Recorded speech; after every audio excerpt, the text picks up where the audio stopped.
સરદાર ગુર્જરી ડિજિટલમાં મહત્વના સમાચારો પર એક નજર. બોરસદ પંથકમાં MGVCLનો સપાટો. ગ્રામ્ય વિસ્તારોમાં ચેકિંગ દરમિયાન 32 વીજ ચોરી ઝડપાઈ. ₹4.01 લાખનો ફટકારાયો દંડ. મહુધા ડાકોર ચોકડી પાસે ટ્રક ચાલકે કાબુ ગુમાવ્યો. ટ્રક સીધી ડિવાઈડર પર ચડી ગઈ. સદનસીબે જાનહાની ટળી. કપડવંજ નડિયાદ રોડ પર ભયાનક અકસ્માત. ટેન્કરની અડફેટે બાઇક ચાલકનું કરુણ મોત. બરોડા ક્રિકેટ એસોસિએશનની ચૂંટણીમાં સમીકરણો બદલાયા. રોયલ અને સત્યમેવ જયતે ગ્રુપ વચ્ચે ગઠબંધન.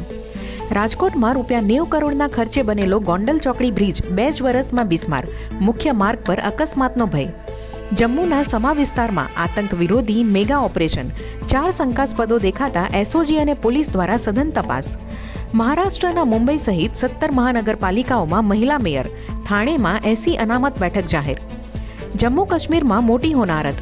સેનાનું વાહન 200 ફૂટ ઊંડી ખીણમાં ખાબકતા 10 જવાનોના કરુણ મોત. ન્યૂઝીલેન્ડ સામેની મેચમાં ટીમ ઇન્ડિયાના ઓલરાઉન્ડર અક્ષર પટેલને ઈજા. T20 વર્લ્ડ કપની ટીમમાં સ્થાન જોખમાયું.